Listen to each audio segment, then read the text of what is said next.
joining.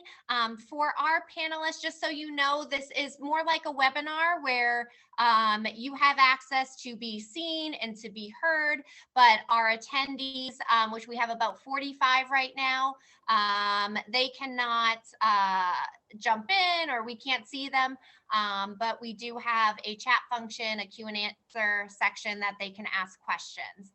So without further ado, I'm going to ask all of our panelists to mute themselves if they're not talking, to make it a little bit easier. But welcome to our annual college planning night. It does look a little different this year because of COVID, we know, but we are grateful that we have the technology, that we can still get the information out there and still have a great event. So for those of you who don't know me, my name is Stacie Gleason. I am one of the guidance counselors here. This year I have 9th and 11th grade students. I am joined by Miss Susan Wiener, who is the other guidance counselor here. Hi, everybody. She currently has the 10th and 12th grade students. We also have in the background our amazing intern, Sarah Simmons, who works with our students. Yay, Sarah. And then we have Mr. Christopher Munoz, who this would not be possible without his tech support. So we so appreciate you, Chris.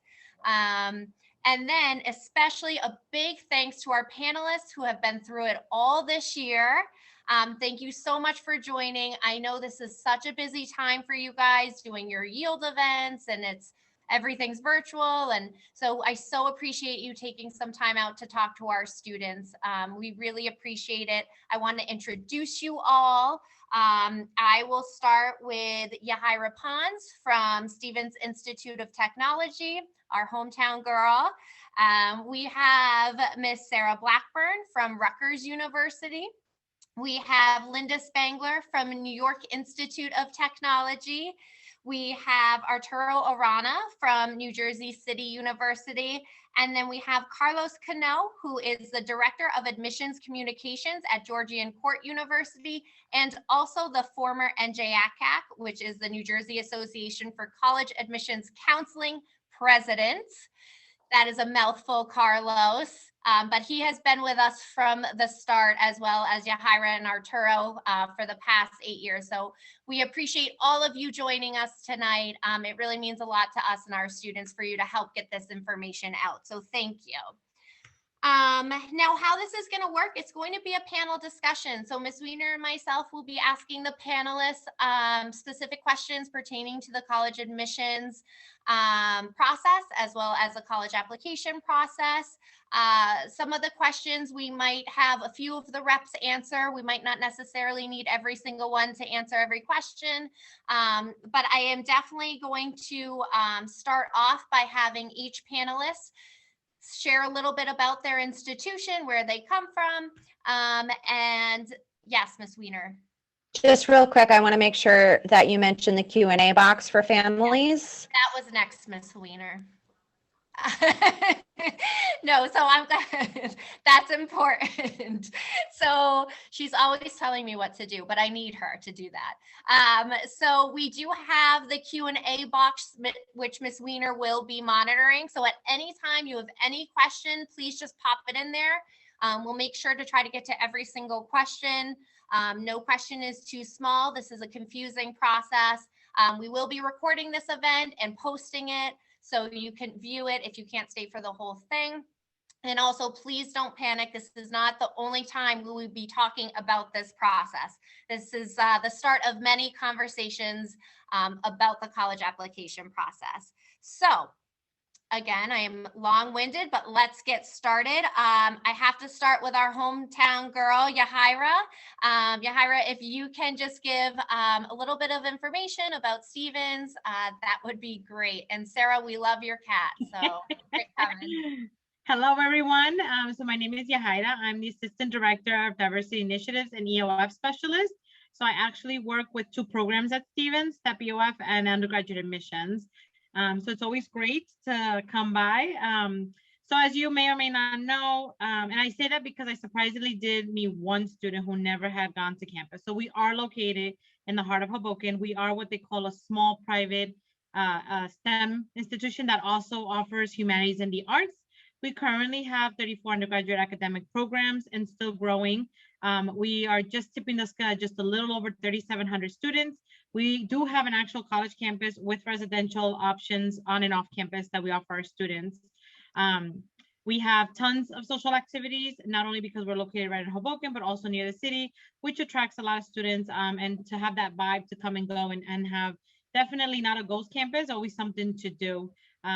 So something that I do want to highlight is we have a massive construction project happening right now. So we have 2 twin towers going up. They should house about 1,000 new students, a new fitness center, some marketplace, gaming area, and also a 3-story university center. So that's the biggest project that's in the process of being completed and that we're excited about. And other than that, the admissions requirements, and we'll go through those, but I do want to highlight that as of 2 weeks ago, we have officially confirmed that we are going to continue test optional, not permanent, but we will be test optional for next year. And then Stevens has a partnership with Hoboken High School. So we do give out 1 full tuition scholarship to a Hoboken applicant every year. Great. Thank you so much, Yajaira. Yes, we'll definitely get to the application and the admission requirements. Let's go next to Sarah Blackburn from Rutgers University. Hi, everybody. Thank you so much for having me. My name is Sarah. I'm the Assistant Director of International Recruitment and Outreach at Rutgers, but I do work with domestic students as well. So I'm glad to be here to answer your questions. Joined today by one of my 2 cats. This is Pettigrew. I'm sure you'll see a lot of her throughout the session. I'm sure most of you are familiar with Rutgers already, but here's a kind of quick and dirty of things you might not have known about your hometown public school or home state public school. So we're large, definitely large research one institution. And I think one of the best things about and kind of the location is that we're, of course, very close to New York, which being in Hoboken, you're familiar with, but being a little bit farther south in the state, we're also about 90 minutes from Philadelphia as well. So pretty centrally located for internships in both areas. And we use both cities as an extension of our classroom all the time. Rutgers is a really vibrant place, and I think our students reflect that too. We're proud to say that we have one of the largest and most diverse student bodies in the US. 50,000 total students, 36,000 of those are undergraduates, and they are all about as active as it gets. We've got more than 800 different clubs on campus, and students have even found ways to communicate and participate and host events throughout the pandemic. Our dance marathon that we host every year raised more than $1 million for pediatric cancer research this year in the midst of this pandemic. So they're definitely finding ways to make it work. We also put a really large emphasis on trying to get students outside the classroom in a myriad of ways. So of course, using those cities as an extension of the classroom, but also for internships and research opportunities as well. Got more than 175 research centers on the New Brunswick campus alone. And some really neat things are coming out of that. For example, the rapid COVID test that we put on the market last April, and about 86 startup companies that have been built on Rutgers research in recent years. So that's a little bit of information about us, and I look forward to answering some other questions with you guys. Thanks. Thanks, Sarah. Next, we will go to Linda Spangler from New York Institute of Technology.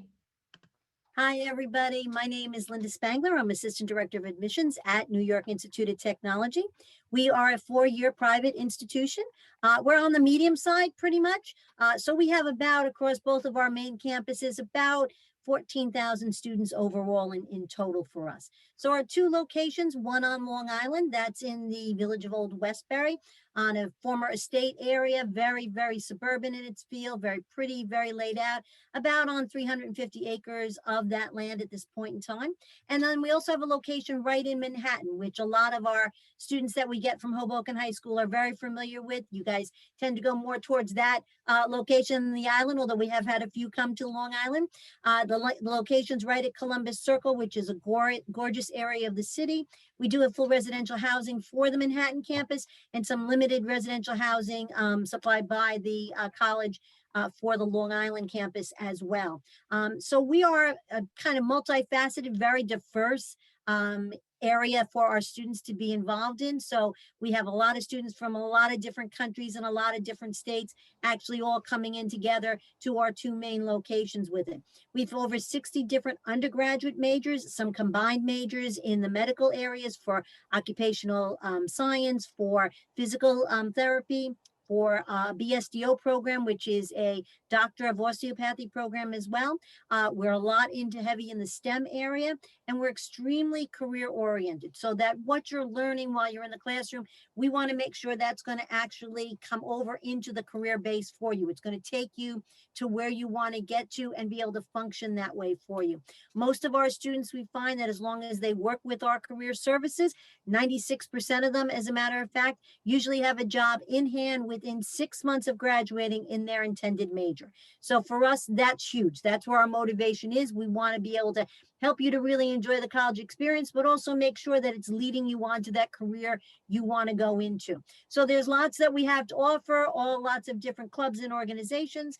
And I look forward tonight to being able to answer any more questions you may have on the admissions process in general and anything about NYIT that may come up. Thank you. Thank you so much, Linda. Next, we will go to Arturo from New Jersey City University. Arturo, take it away. Thank you, Ms. Gleason and Ms. Weaver for organizing this.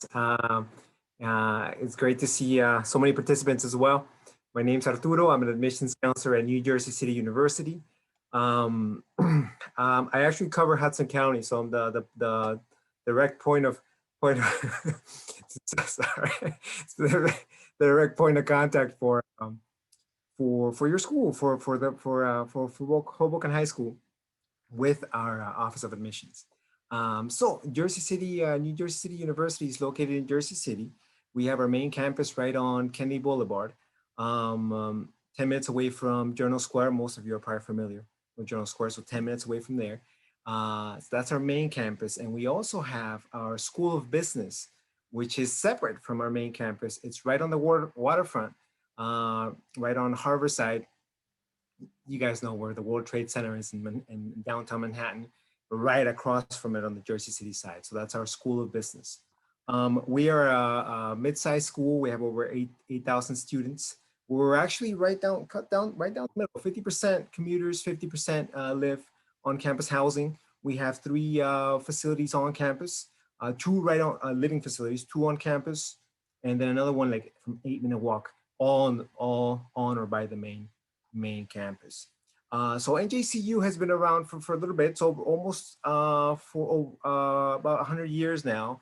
We started as a teacher training school, and now we've expanded to cover about 47 undergraduate degrees, 27 master's degrees, and 3 doctoral programs.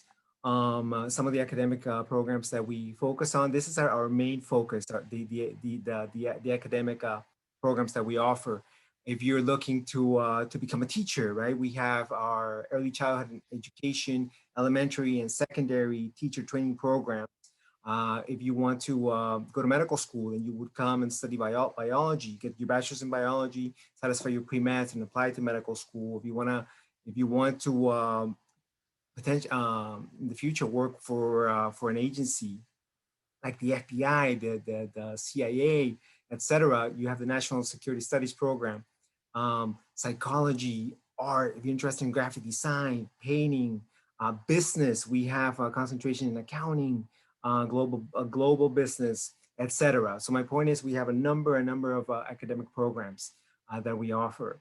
Aside from that, we focus on connecting our students with internships. We have our co-op office through our Career Development Center. We have partnerships with over 450 employers. We have partnerships with companies like Michael Kors, the New York, New Jersey Port Authority, etc. Also, campus life. We offer opportunities for our students to be involved in campus. We have over 30 clubs and organizations. We have athletics, Division III, sports. We are a very diverse campus. We're located in Jersey City. It was one of the most diverse cities in the state. We're also one of the most affordable public universities in the state. Over 80% of our students receive some type of financial aid. We have our debt-free promise program, which is for students that have a household income of $65,000 or less.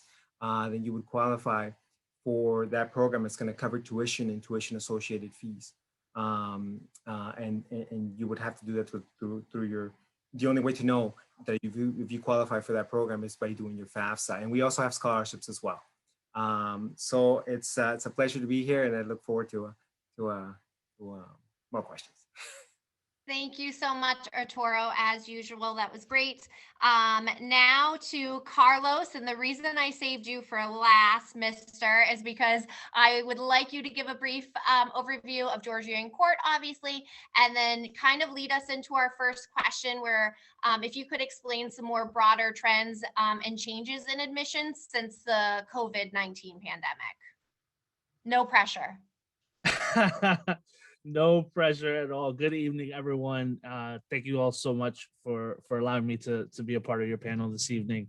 Ms. Gleason and Ms. Wiener, we go way back. I've been in this work longer than I care to admit, but it is fantastic every single day. And obviously this year has been a challenge, but we've definitely learned a lot from it.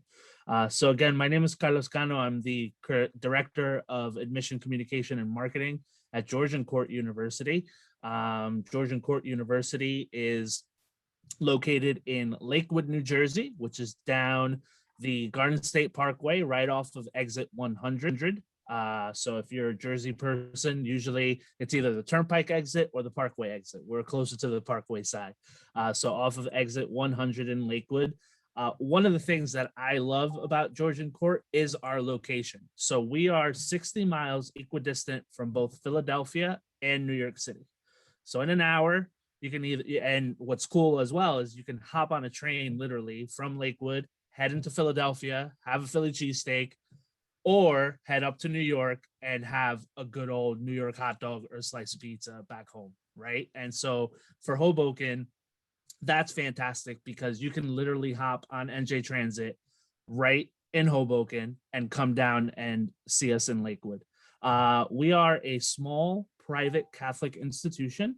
The Catholic piece is really just our foundation. And so when it comes to your courses and your curriculum, there's no requirement of any kind of coursework or any kind of, not coursework specific, but faith or anything like that. So we welcome any and all of any different faiths, etc. So no need to worry about any of that. As I know sometimes you hear Catholic institution and you're wondering, do I have to be Catholic? Do I not be Catholic?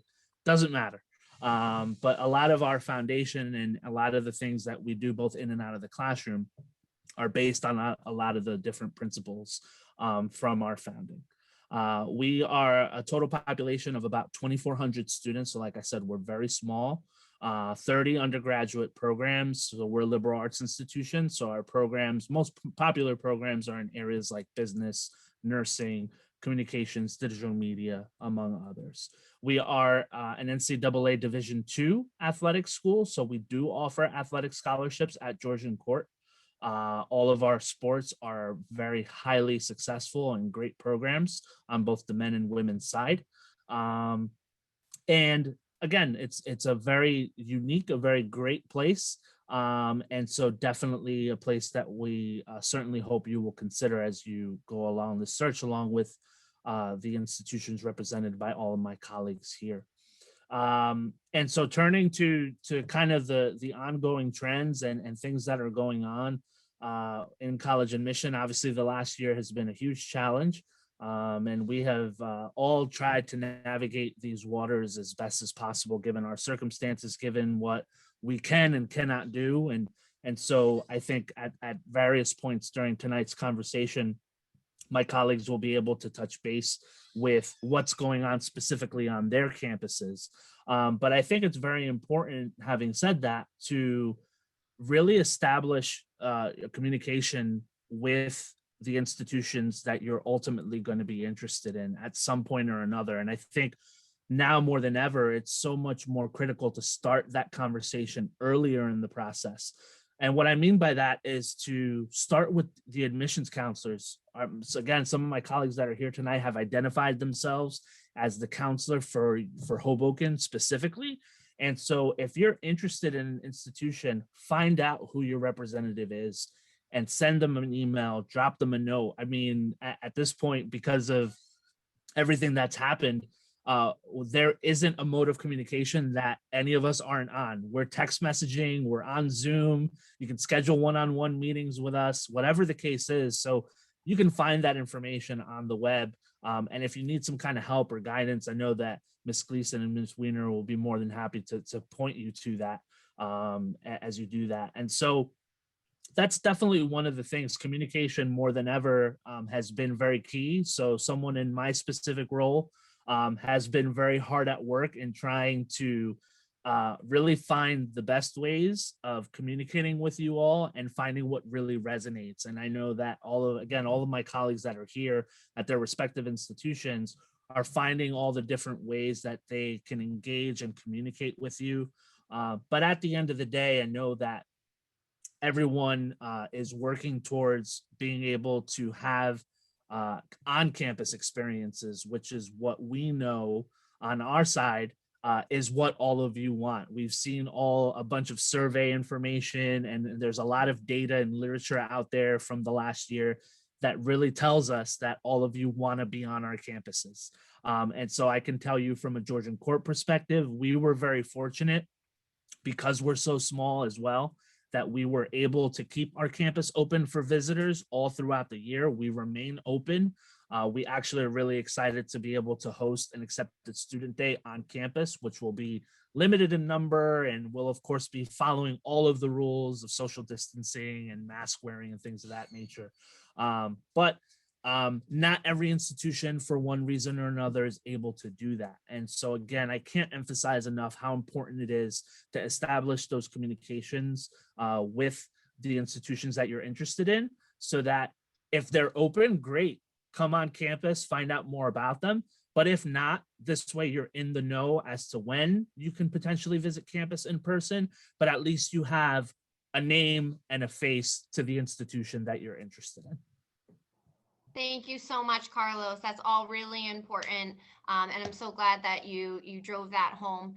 The next question is, I'd like for all of you to explain what you're looking for in an applicant, specifically GPA-wise, SAT scores. If you are requiring that for like the class of 2022 and classes moving forward, if you have that information now, I know it's ever changing. And you know, a second piece is if you see your campus going to in-person in the fall, if you aren't already. So let's start with Sarah. Sure. So in terms of what we're looking for in applicants, good grades, A's and B's, definitely. And I know we're going to touch on this in a little while, but looking for you to challenge yourself academically, meaning adding honors courses, AP, college prep, whatever's available to you. As far as test scores and stuff are concerned, we were test optional this year and we will continue to be for fall 2022. No decisions made at this time past that point, but for students applying for fall 2022, still test optional. In terms of kind of mid-ranges, both for grades and test scores, Rutgers reviews students based on the school within the university that you are applying to. So those mid-ranges vary drastically from our School of Arts and Sciences, where the mid-range for SAT is between a 1260 and a 1430, to the School of Pharmacy, where the mid-range starts at a 1410. But that information is very clearly available on our website. Definitely take a look if you're wondering whether or not you should submit those scores or kind of what the admitted student profile for the school that you're interested in was in years prior. Yeah, that's it. As far as operating status, we did not have anything happening in person on campus, as you might have gathered from our virtual dance marathon. You know, kind of the opposite story of Georgian Court. Rutgers is quite large. So I think in order to prioritize the safety of the thousands and thousands of students and staff, it was important to us to stay home this year. That said, for fall 2021, we are hoping to be back in person. Part of that is going to include a requirement for vaccinations for students that want to be on campus. And I'm happy to address, you know, some specific questions about that if you have them. Thanks. Thanks, Sarah. Linda, let's go to you, please. Great, thank you. All right, so for New York Institute of Technology, we are currently test optional, and we do believe we're going to be test optional through fall of 2022. As said before, anything beyond that, we're not quite sure of yet at this point in time. But we actually have gone forward and remodeled almost all of our scholarship information so that we're basing it on students' grade point average and overall work area on the high school level with it. So we're thinking it's probably going to stick around for a while. The GPA we're looking at for the majority of our different majors is usually an 80 or higher, a B, 3.2 on a 4.0 scale, usually somewhere in that range for it. If you feel your SATs or ACTs and you've had the chance to take them are good and you want to be able to submit them, you can find the medium range of what we usually look for on our website itself, then certainly submit them. They can only help you. They can't hurt you at this point. And that's pretty much with the way we're moving forward with it. Some of our majors, like our nursing and our combined programs in physical therapy, physician's assistant, occupational therapy, they still require those SATs or ACTs. So we always say, go onto our webpage, go into academics, look at your major that you're looking into at this point, and from there you can see what the specific requirements are for that. Along with your application, we look for letters of recommendation, and we also look for an essay. Our essay is usually on whatever subject you want it to be on. We always say to students, it's a good way for us to get to know you. We read every single essay. So I want something that's going to be able to make me understand who you are and be able to say, yeah, I really want this kid to get in. Let me go a little further and see what I can find out here. So essays to us are real important because they give us a much more well-rounded picture of the student. And we'll look at everything you've participated in. Have you participated in certain clubs and sports? Have you been doing after school activities? Have you been doing any volunteer work? We take the whole student into looking overall and at the major you're choosing to really determine to bring you into the institution to be able to move forward with your program of study.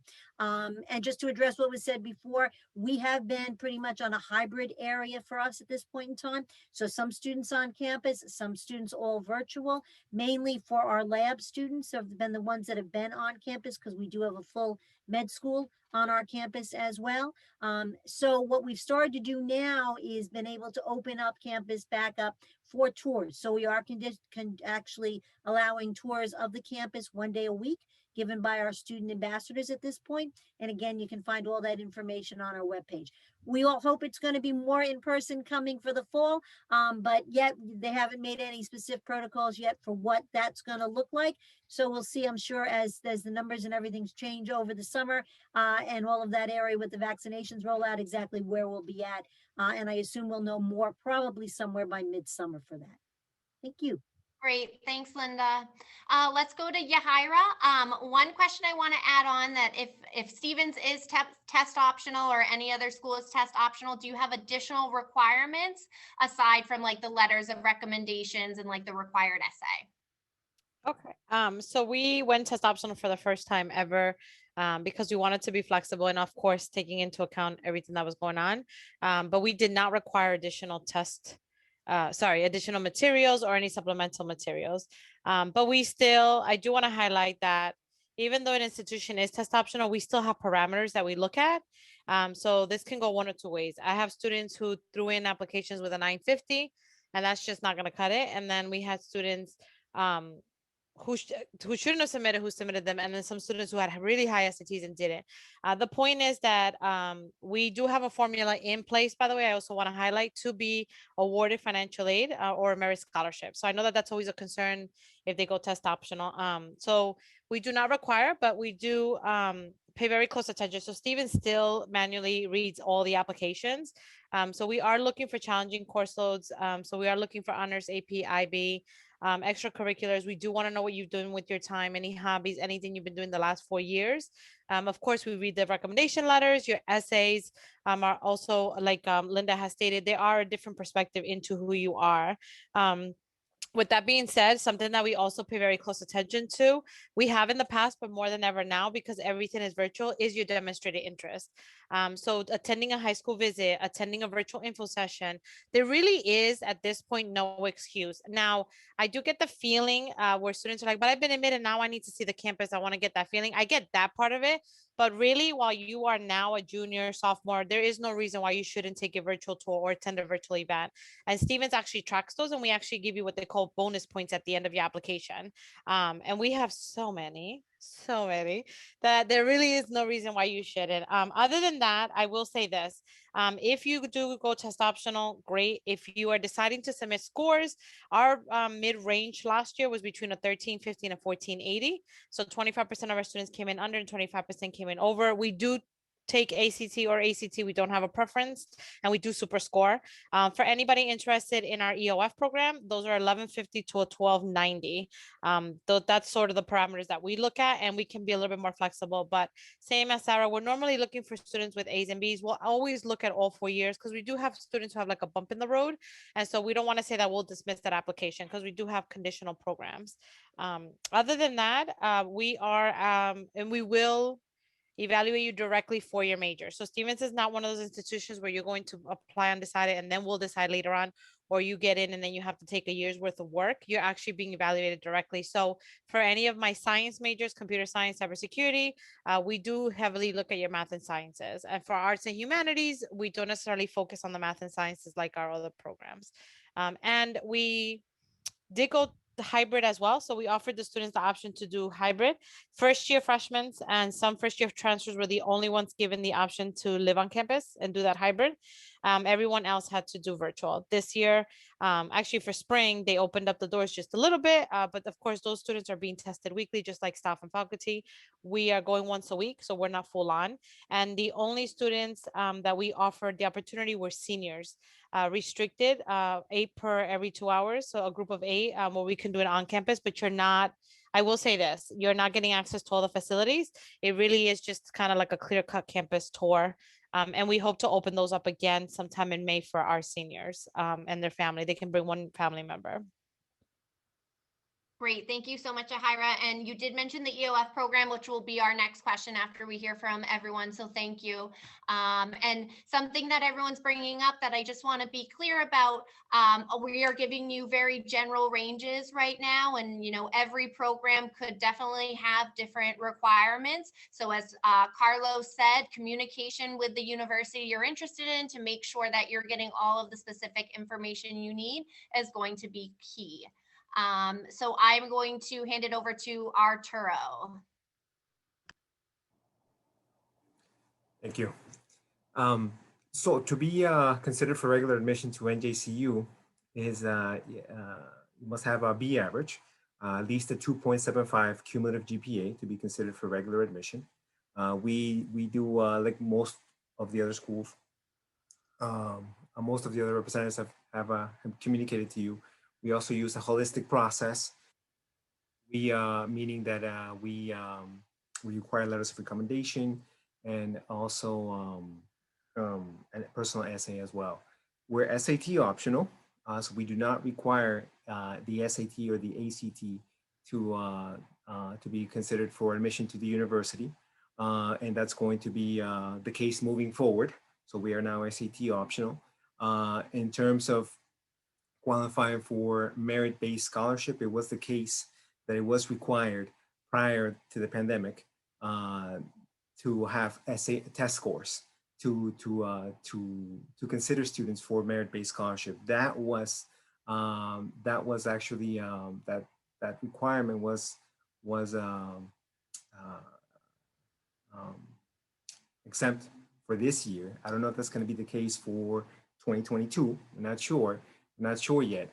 But this year it was only based on your GPA, letters of recommendation, and your essay in terms of a merit-based scholarship. Students that have a 3.0, cumulative 3.0 or above will qualify for some type of merit-based scholarship.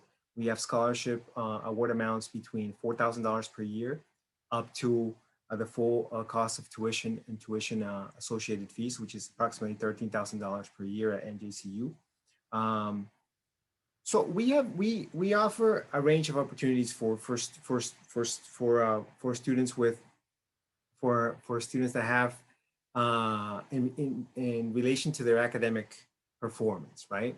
So for those of you who have achieved academic excellence, specifically if you have a 3.8 cumulative GPA or above, if you decide to apply to NJCU, once you submit your application and we see that you have a 3.8 cumulative GPA, we're going to refer you to our honors program. You're not going to be automatically accepted to the honors program, but you're going to be referred to the honors program. The honors program is our most academically challenging program at NJCU.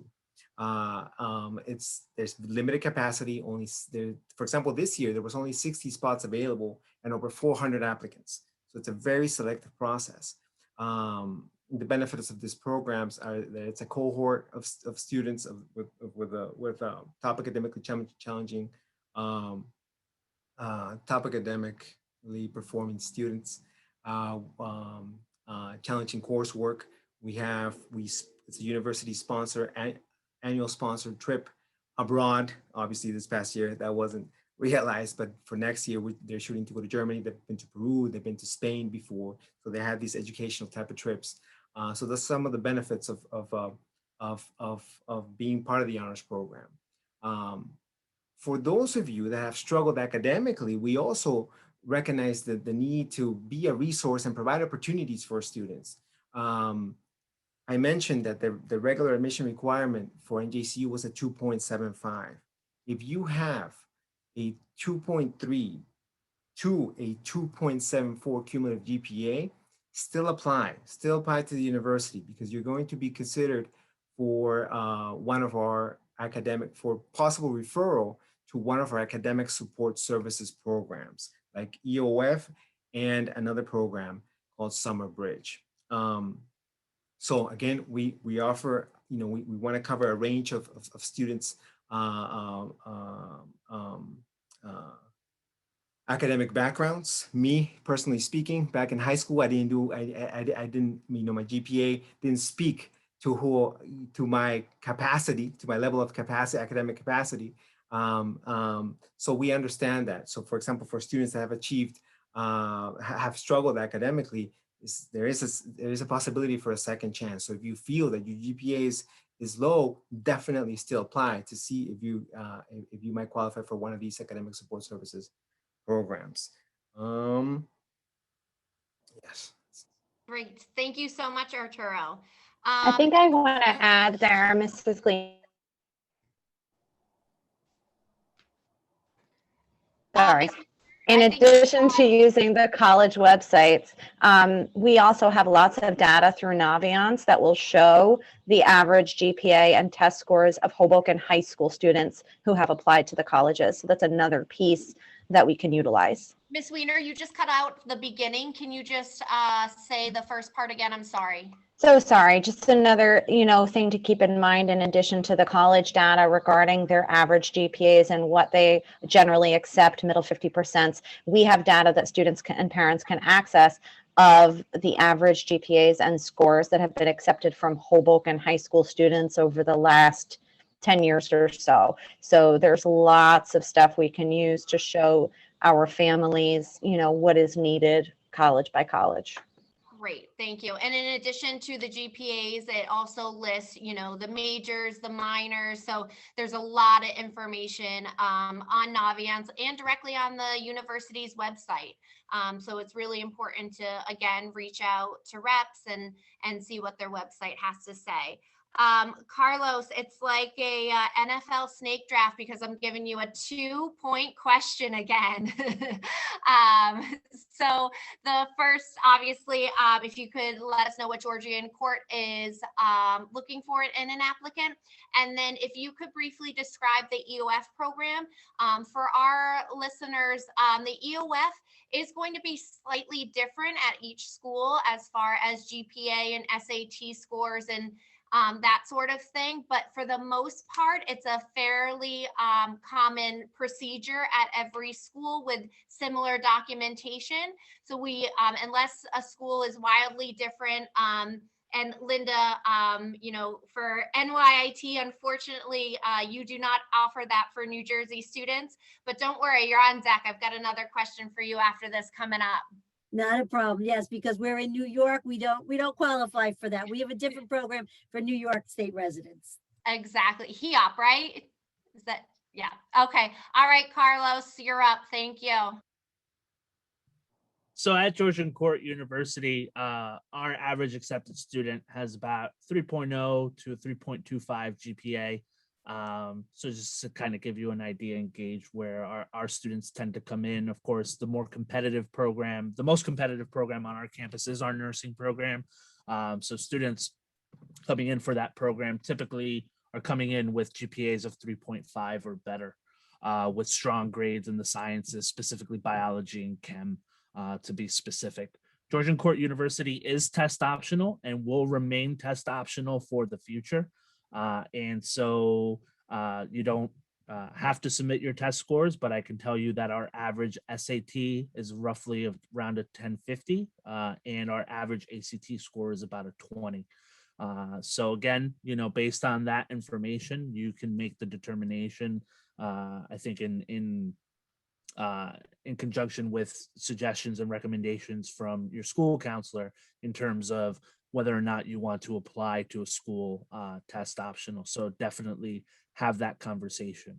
For Georgian Court, you do not need to submit test scores to be considered for merit aid. You will be considered for any of our merit scholarships automatically upon applying and completing your application to the institution. We have awards that range from about $2,500 to full tuition and fees. So ultimately, depending on where you fall within the academic range and the academic review, you're automatically considered for scholarship and notified if you are a scholarship recipient when you are admitted to the institution. And so turning to the EOF program, EOF stands for the Educational Opportunity Fund Program, which is unique to the state of New Jersey. And in that name, however, many other states across the country have very similar programs. I previously worked at SUNY, so I'm familiar with the EOP program, but it's the same concept. And it's one of the very huge benefits for New Jersey residents. So of course, all of you who are students as residents of New Jersey would qualify for this program. And as was mentioned before, the process for each institution in terms of the application and the admissions requirements is going to be slightly different. But giving you a very broad level overview of EOF is the EOF program is designed for a student that may not necessarily meet the regular admissions criteria for an institution and also demonstrates financial need. So those are two of the most significant components with regards to the EOF program that you want to consider.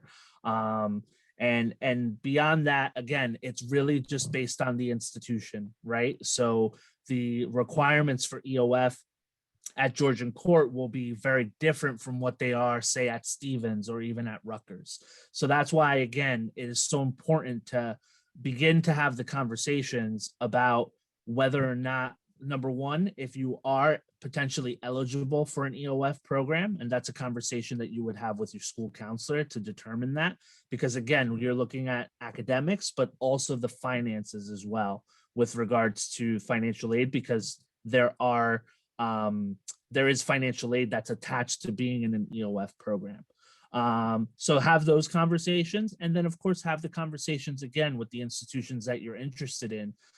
It isn't a matter of whether or not a school offers an EOF program. It's really more a matter of, do you qualify for the EOF program at an institution? Great. Thank you so much, Carlos. Again, it is really important, as we mentioned, that different states have different types of these programs. But if you're a New Jersey state resident, you wouldn't qualify for like the New York version of EOF. So just to be clear, but again, always ask your guidance counselor. It never hurts to see if you could be eligible for that program. Ms. Wiener, I think there was a question in the Q&A about. Yes. Yes, go ahead. All right, before I get into that, I want to add on to what Carlos was saying about EOF, just working with this year's senior class to clear up a couple of things. Some students believe that because there is a financial component to being eligible for EOF, that being accepted as an EOF student comes with a giant chunk of money. I need to go back to the idea that each college is different and their EOF program is different. So EOF has more to do with getting support from a college, because many EOF students are first generation students, do come from a less privileged background, and therefore may need, a little leg up and assistance, especially transitioning into college. And there is always, without question, a summer program before you begin in the fall. If you're looking at your eligibility and your household income, current juniors, it will be based, parents, on your 2020 tax return. That means sophomores, it will be based on your 2021 tax return, your household income. All right, so moving into the question from the Q&A before I get carried away with myself, sorry. Linda, we have a question about students with IEPs. And I want to refer to it directly just so I can make sure I cover each piece of it. Pardon me. What kinds of supports are available on college campuses for students with IEPs? And how does that work with admissions? Okay, again, this is one of those questions that's going to vary depending upon which school you're talking to, because most schools all have their own kind of different ways of handling and being able to give support services to students. So I'll be talking to what New York Institute of Technology itself specifically does with that. So as far as admissions go, an IEP is fine. It's something that doesn't normally come into play specifically with your application unless it's something specifically brought up at that point in time with it. We're going to be looking at your overall grade point average, the coursework you've taken, all of those areas in through there. We will certainly take that IEP into consideration, but it's not something specifically that we're looking at for your admission into the institution itself. It mainly comes into play more when students are actually getting ready to get started. And so what we usually suggest is we have them work directly with our student services department. Students can go in, they can bring their IEP in with them, they can sit down with the counselors, go over it and see what kind of services they're going to need moving forward on the college level. And every college provides, a whole bunch of different services to begin with, but specifically related to that IEP. So we want to be able to make sure we're tailoring it directly to that student. And so it could be something as simple as being, writing different letters to the professors for the students to take in the first day of classes that explains what they need, what extra help they're going to be getting, something that they might need to do, like recording the overall area of the instruction itself so they can play it back to be able to have better notes for themselves. So there are a lot of different ways that we can accommodate the students, and we make sure that we do it with them one-on-one with that counseling service so that they know that they've got someone specifically they can go to be able to get the help for those areas that they need. On top of that, we have in general our overall areas for students to get extra help. And almost all of my colleagues here will be able to talk to that for their own schools, but we have a separate math lab. We have a separate literature and reading lab. We do specific things for extra help for students with peer mentoring and having an extra help area that they can actually go to and get the extra help online, even for their specific coursework that they're having a little bit more of a hard time with. So there are additional things on top of that that are open to all students no matter what, but specifically for the IEP, we make sure that they're meeting with the student services area and speaking one-on-one with the counselor so that they have a specific person that they know they can go back to make sure they're on top of whatever they need to get done. Great. Thanks so much, Linda. And I think something that's really important to make sure that we reiterate that, in college, it's very different than high school. You need to self-advocate. You need to make sure that you're getting the answers you need. Again, it's not going to be something like where you would have necessarily a case manager in college. The accommodations could be different based on the different universities that you go to. Again, communicating with that department, knowing what you qualify for, knowing what paperwork you need is going to be really important. So thank you for that. Is it a wildly different process at any other school? Fairly similar? Great. Yajaira, I want to talk a little bit about the application as a whole. So we've talked about GPA, we've talked about SAT scores, but I know just how important extracurriculars are in an application. So can you talk a little bit about how you look at extracurriculars, clubs, volunteer work, and how that play into the process? So Stevens is an extremely, I've gone to many campuses, worked at many campuses. And so something that I think all my colleagues can agree is we don't want you to just come, do your schoolwork, go to your dorm room, do homework, go to the library, come back, and then be boring, right? Because college is really about that next chapter, making memories. And so what we like to, the way we read into it, or at least I do, it really does give me a different experience and perspective on who you are. Like I've had engineers who are music lovers, who actually have YouTube videos and they send us links.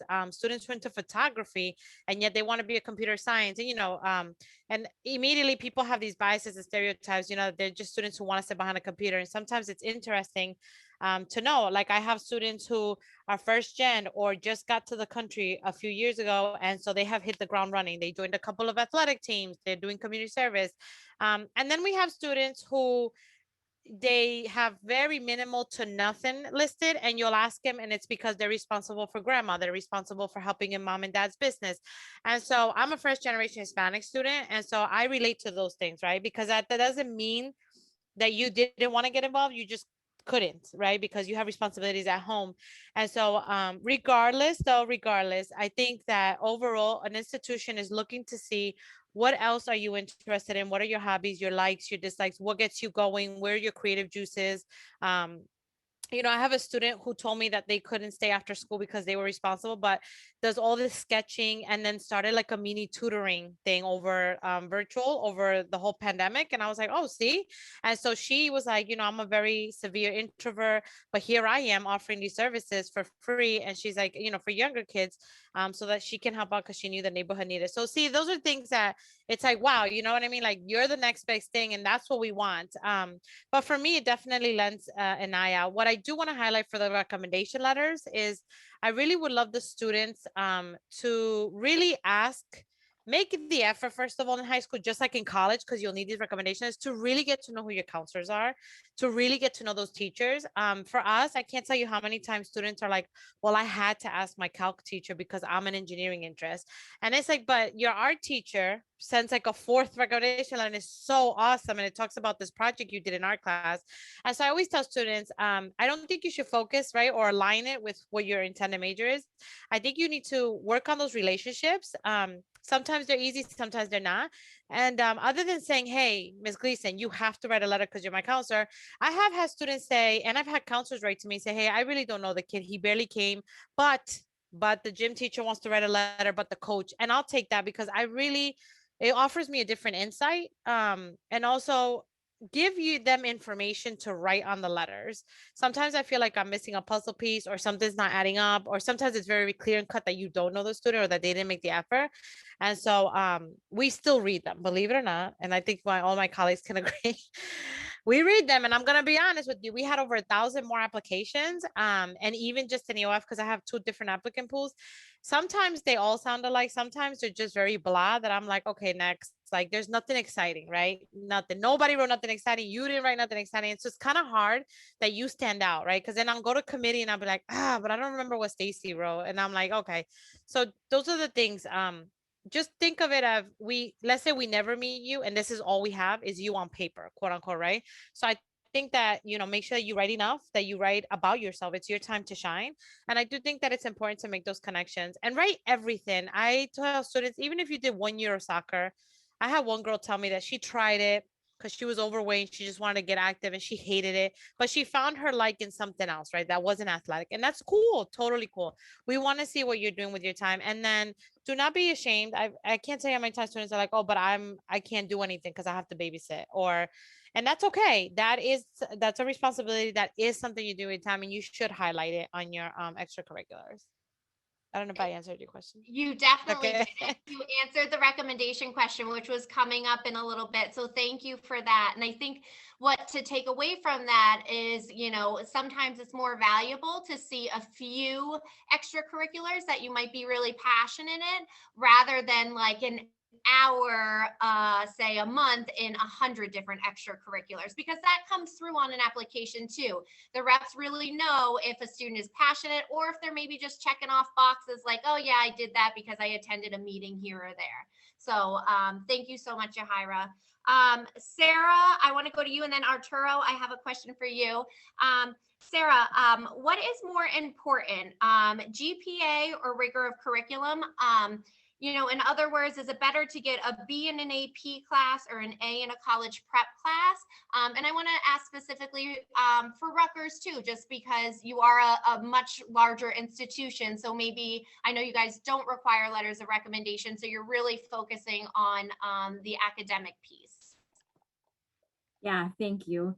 As far as, GPA over rigor, in the best of both worlds, we want them both, right? We want to see that you're getting good grades and that you're challenging yourself, but not to the detriment of your grades. And that's the important piece. So listen to your counselors, listen to your parents, listen to your teachers. If you're, have it in your mind, I got to take AP Calc. And your counselors are saying, I think you would probably be better off in your college prep calc. I think that would probably be the stronger option. Listen, they know you and you know yourself too. So push yourself, of course, but do it within reason. Do it where you're going to be getting a good grade still. As far as, a B in an AP class over an A in a college prep class, both of those are good to me. It's really when it gets to be maybe a C or a D in an AP class versus a B in a college prep course or a regular honors course or what have you. That's when it really starts to become a little bit more of a concern for us, I think. And yeah, I do think that rigor is very important at Rutgers. I think it's been increasingly more important in a test optional world. When we don't have test scores as another indicator on your application, and when we don't require letters of recommendation, we're looking just at that self-reported academic record that you've shared, your transcript, your grades, and what you're choosing to take, and also your essay. And so when those are the two big pieces of the application that we have, their importance increases a lot. So be mindful. We want to see you challenging yourself, especially in areas too where you're thinking about studying. If you want to go into engineering, then yeah, we probably want to see you taking that college prep or that AP physics, because that's going to make your application a little bit stronger for one of those more competitive programs. But I guess in summary, please don't beat yourself up, and especially don't beat yourself up over a B. B's are great. Great. Thank you so much, Sarah. Arturo, a question for you, and I think this is really appropriate for a university like New Jersey City University. If a student decides not to live on campus, will they still get that college experience as a commuter? What types of clubs and activities can they be involved in on campus? Thank you, Stacie. Definitely so. We have a number of involvement opportunities at on campus. Starting with we have the Campus Life Office. We have over 30 clubs. Depending on your interest, we have the International Student Club. We have speech club. Things like even like a chess club as well. Academically speaking, we have the biology club, the media arts club. So it depends on your interests. Also, for example, say you're someone that is really into writing, right?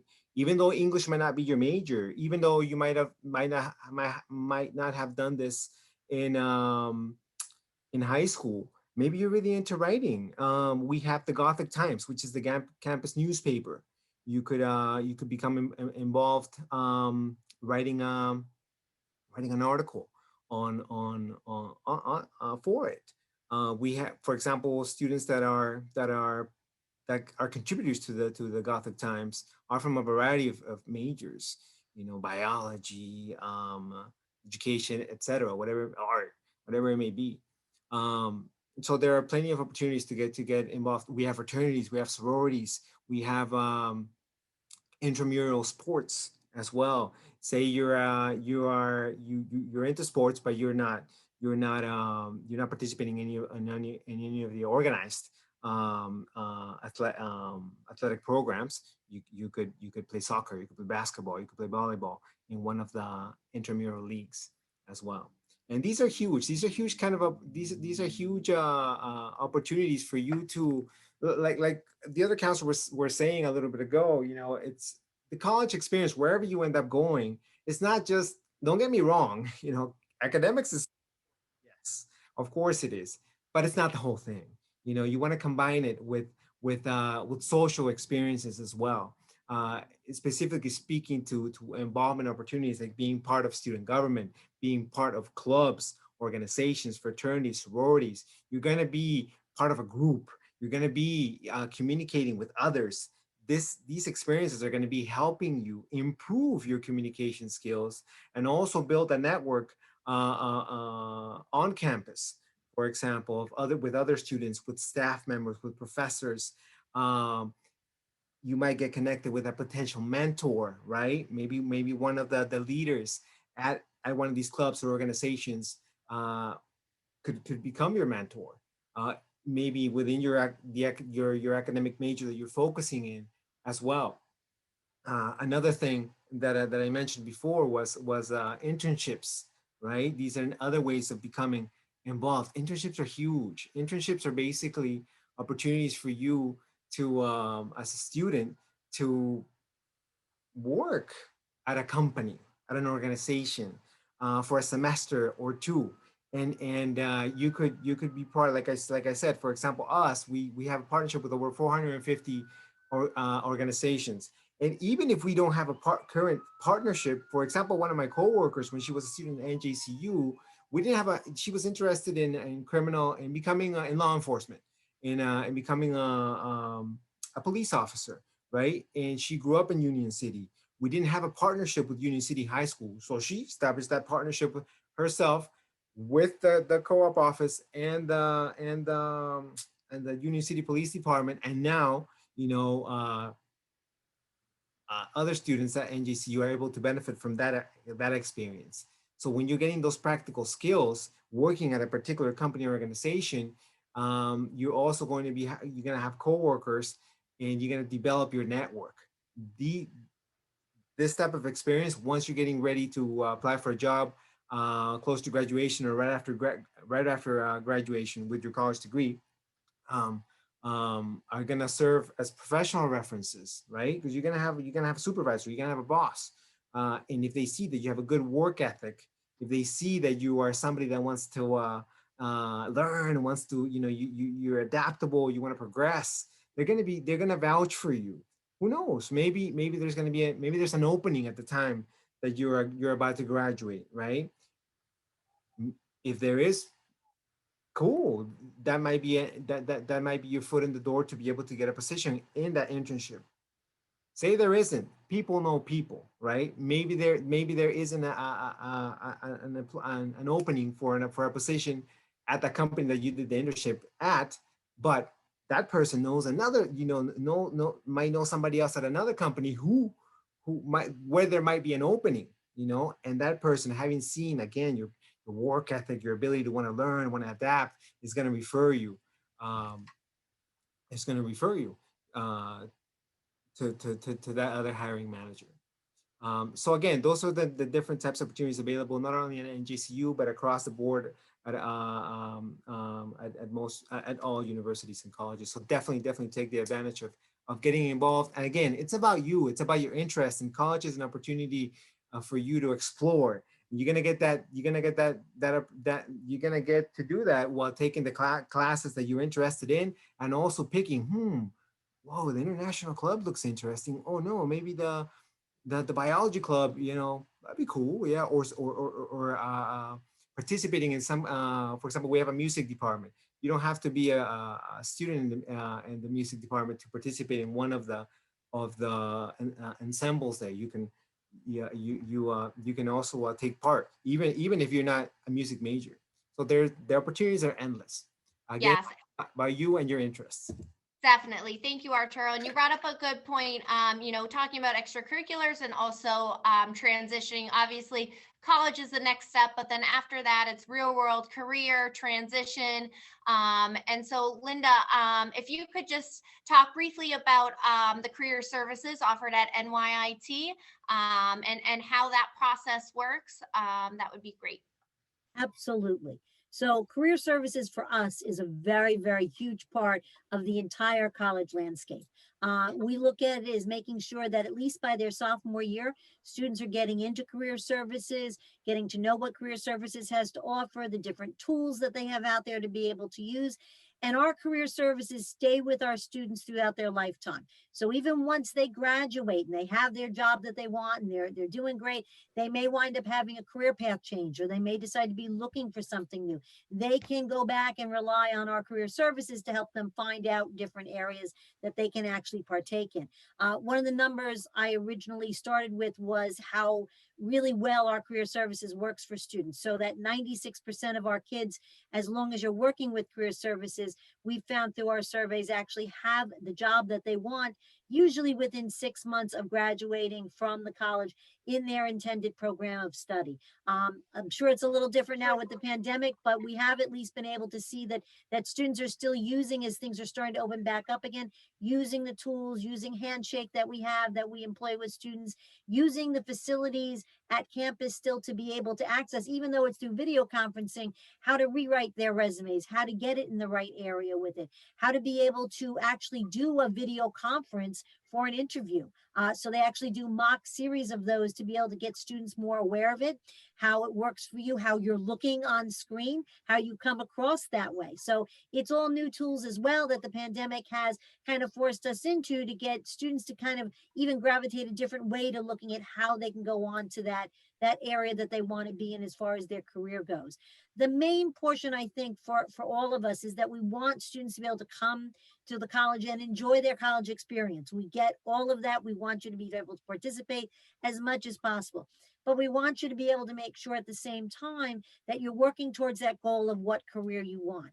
And I can talk from personal experience. I have 2 sons, one who's graduated and already married. The second son just graduated last year in 2020, both of whom have been gainfully employed since their graduation in the areas they both want to be. One's a marine biologist. The other is it works in airport maintenance and securities in those areas with it, and they're both doing really well with it. Both of them, I mean, I ingrained it into them because I've been doing this job for so long.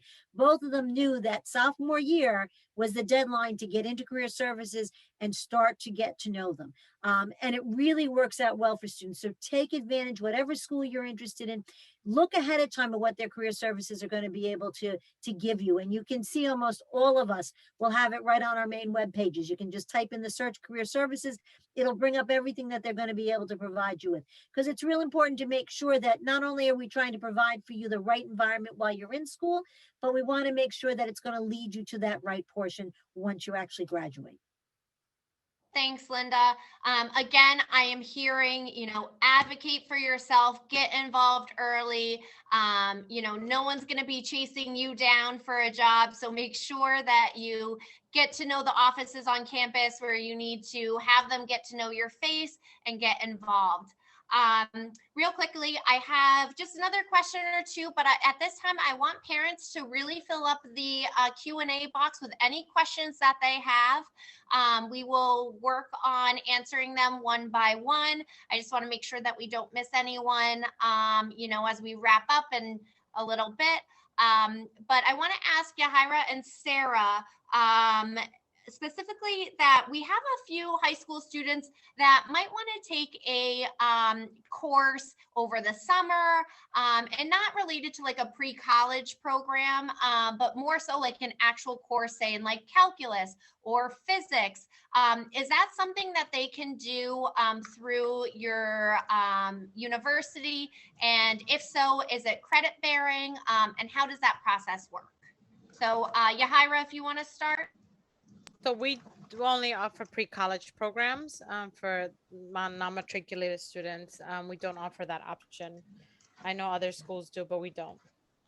Good to know. Thank you. Sarah? Yes, yeah, this is a fun surprise question I didn't know I was getting. Sorry, it's no. only, I'm throwing it at you because there have been a few students who are interested, so I thought I had to ask. No, I'm glad you did. So similar to, it sounds like you have at Stevens, we do have some pre-college summer programs that students can do in a certain area. But yeah, we welcome high school students to sit in and on a class if they want to do that. And it can be credit bearing if you want it to be. For things like calculus or physics, that may require a prerequisite though. You may not be able to take that class. So you definitely want to get in touch with the office that oversees that. You'll find that Rutgers, like other large state schools, is somewhat decentralized. So if you're looking to take a summer course, there's an office for that. The Office of Summer and Winter Programs. So be in touch with them directly and they can let you know what the requirements might be if you're looking to take a class like calculus or physics. Great. Thank you so much, Sarah.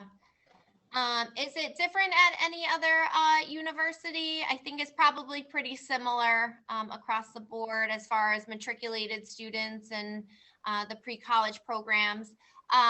Ms. Wiener, I'm going to let you jump in with some parent questions if you have any. Absolutely, I do. One question has to do with course availability at the high school level. For example, if a college is looking for a AP level calculus course that's not available at the high school level, how does that affect their ability to apply and be admitted? Is there anyone that wants to field that one? I'll take it if you want. Sure. So it again, it might depend upon the major itself and what the requirements are for that major. For us, there are no specific requirements as far as AP coursework goes for any student coming in to us at the start as an incoming freshman. It very much goes along the line of what was said before about courses that might have prereqs for them. And that only really comes into play once you're past your freshman year. And those are usually courses that you're taking at the college of your choice to begin with. So for us in general, there aren't any of our majors that require that. Do we like to see AP coursework? Absolutely. But we also get all of the high school profiles. So we know if there are certain courses that are not offered to the student. And we'll have that knowledge before the student even applies to the school. And certainly if it's something the student's concerned about that they really wanted to be able to take that course, that's something they can include in their essay or even in a separate note within their application to let us know that, that this was a concern for them, but that, it just wasn't something that they had any availability to be able to take with it.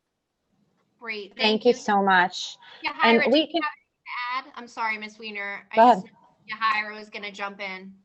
Yeah, same thing that Linda said, but I was just gonna say, I think that most of us also have conditional programs.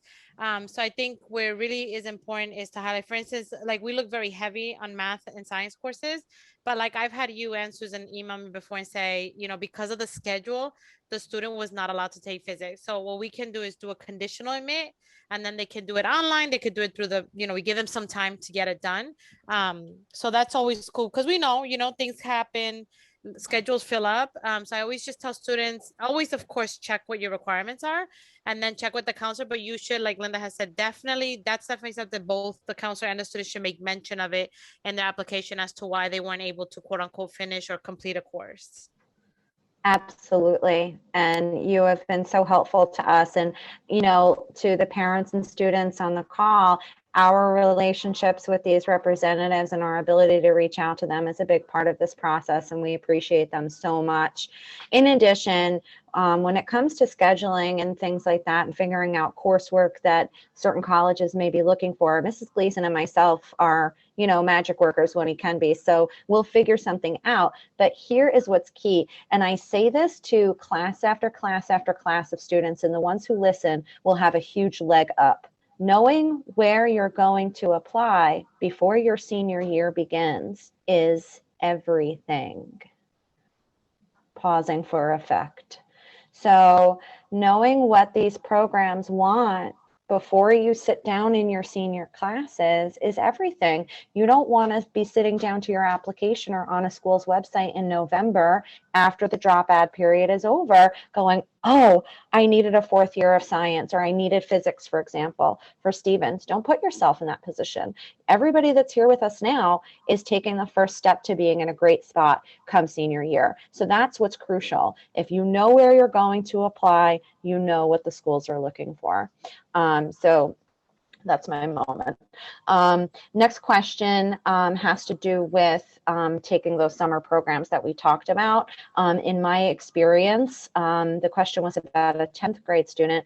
There are lots of programs available for rising 10th, rising 11th, and rising 12th grade students, so current 9th, 10th, and 11th. Is there any representative that has a program on their campus that wants to speak to any of that? Well, we have a relationship with you guys, and you guys are also part of the ACES program. Yay. So part of that is that we give up to 3 full tuition scholarship, in some cases more if there's money in the budget. So I always tell students, because you start early on, I think you should. Sophomores, we do take some freshmen. They have to come with high recommendations. Most of the time, freshmen are still not there, but it's pretty cool to see one every once in a while. So I would just say check that out. And I will say this, and I'm not sure my other colleagues, I think I can speak on everybody, but I'll let somebody clarify. We don't look down if you go to somebody else's pre-college. We actually give you extra credit. Like, we think that's pretty cool that you volunteered, because either way, what it's telling at least us at Stevens is that you took initiative, right? And I know ours are costly. Roll my eyes here. And some are not, and some are a little bit more affordable or give better scholarships. So I get it. But we don't actually look down. We actually think that that's fantastic, and we give you extra credits for that. But start with your counselor. See how I just happened to mention that. But Stacie and Susan all officially know that we give through 3 full scholarships for the pre-college. So hey, check it out. Maybe sophomore year you do one, and then junior year you apply to a different one, maybe out of state, maybe a different kind of school. But it is definitely, I will say this, it is an awesome way to confirm the correct career path. And if you like these institutions, like, you can actually see yourself there. And Yajaira, what I'm hearing too specifically is just spending your summers productively, right? Whether it be on a college campus, whether it's a job, whether it's volunteer work, whether it's babysitting a younger sibling, something to be productive. And maybe not just sleep on mom and dad's couch, but definitely to get on out there, especially when you're going into your junior year, your senior year. Because everything that you do can be added to that application.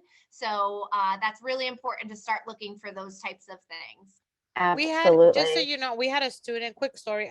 We had a student a few years back, did a summer program, and ended up doing a huge research with one of our professors, because later on he wants to get published and all that good stuff. And what a great way to just get started. He hadn't applied or anything, but apparently hit it off so well during the summer program. And then there was one young lady. It was sad, but she fainted, because part of the pre-college program in the medical one is that they actually go to a live surgery. And so she passed out, and needless to say, but the pro is that here she is determining that before she even applies to college, right? Because the last thing we want her to do is apply and do all of this a year or two later and then figure out medical field's not for her. And I felt bad because she was just doing it for her parents. But again, it was a way for her to determine, okay, that's not for me. And so this is what you'll get out of it. And also, honestly, you meet some really cool people from around the world and around the different states. Very true. Very true. And I have to say, to my parent who asked this question, meaning myself and Mrs. Gleason, are posting in the class Google Classrooms all the time with programs that we find, and we look specifically for those that don't have cost, have low cost, or have financial aid available. So if I think you were referring to a 10th grade student, go to the class of 2023 Google Classroom. They are there. They are available. I am here waiting for people to come and ask me about this. So one more soapbox moment for my students and all of our students. If you are not checking your email, you are missing things. If you are not looking in Google Classroom, you are missing opportunities. So that's huge. Okay, getting back to our Q&A, Carlos, maybe you can speak to the question about interviews and where they kind of come into the admissions picture when a student would look to interview, why they might look to interview. Yeah, so interviewing at institutions is considered another piece to the admissions process, in that There are some institutions that do require it as a part of their process. You'll typically find that more selective institutions do have an interview as a required part of their process, while other institutions may say we're not doing an interview, and that could be for any number of reasons. And then you have other institutions that do it on a more kind of ad hoc basis, right? On an as need basis. So again, one of those things that you typically want to find out from the admissions counselor that you're working with to determine if an interview is a feasible part of that specific process. Personally, at all three institutions that I've worked at over my career, I've always welcomed the opportunity to interview a student. And I say that because it's an opportunity for me to get to know you and to really determine if you're a good fit for our institution. And this is something that students, you will hear many times, is this whole concept of fit. And it's a two-way street, right? You're looking for an institution that's ultimately going to fit your needs and what it is that you're looking for. But it works the other way around too. Colleges and universities are looking for students that ultimately fit them in terms of any number of different variables. And so an interview is an opportunity to really be able to talk to things that may not be on your application, may not be on your essay or your recommendation letter. And again, for me personally, over the course of my career in talking to students, I try not to use the word interview because really it's really an informal chat for me, right? I try to take the interview part out of it because I think interview gives students a little bit of unneeded anxiety and it makes you really nervous and whatnot. But it's an opportunity for me to get to know you and for you to get to know me, but more so the institution that I'm representing, right? To ask questions, to really gauge whether or not an institution is the right fit or that right selection for you. So again, there's no real black or white yes or no answer to that question. It's really all dependent on the institution that we're talking about. All right, understood. So there again, I know a lot of our representatives have said over the course of the evening that information on the website can really help you. So here again, knowing the schools that you want to apply to means you can look up whether interviews are available and whether they can benefit your application. So good question. Thanks for the answer there. The next question has to do with attending not pre-college classes, taking community college classes as a high school student. Sarah, if you want to take this question on behalf of Rutgers and how you guys would look at that, is it favorable on the application? Sure, thank you. Love to see it. You know, it's just another way that students are challenging themselves. And I think, you know, as there was a question about, you know, what if a school doesn't offer the AP class that I need to take or want to take in order to prepare myself for this particular program? Taking a summer course at the community college is a great way to knock that out. And an added bonus is you get credits, so you might not have to take it again, depending on the school or the major that you're considering. So yeah, absolutely. I mean, I think that's a great way to spend some time over the summer. And it also doesn't have to be classes like calculus. I mean, community colleges and other universities offer things that are really super fun. You could take a chemistry class about household products or something like that. So definitely take a look if you're thinking about it and see if there's anything that looks like it might be fun for you this summer. Agree, absolutely. I think we've exhausted the questions in our Q&A. I hope everybody knows, though, that, you know, Mrs. Gleason and myself, we are always available to you for questions via email or call us on the phone. Mm-hmm. And one thing I want to touch upon, we heard from 5 wonderful universities. We got a lot of information tonight. On April 22nd, we will be holding a virtual college fair. Miss Wiener, myself, and Miss Simmons are working working hard to get all of our students registered, but just like we have our in-person college fairs during a normal year, everything will be virtual. You'll be able to speak with reps. Some of the reps that you see here will be in attendance, or the colleges will be represented. So please see us if you have not registered for that yet, or if you want the information, parents can also register for that event.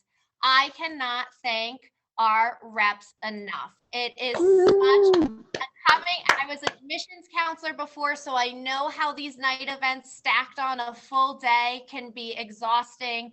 But we are so appreciative of the time you give our kids, for the opportunities you give our students. It does not go unnoticed. And again, we thank you, we thank you, we thank you.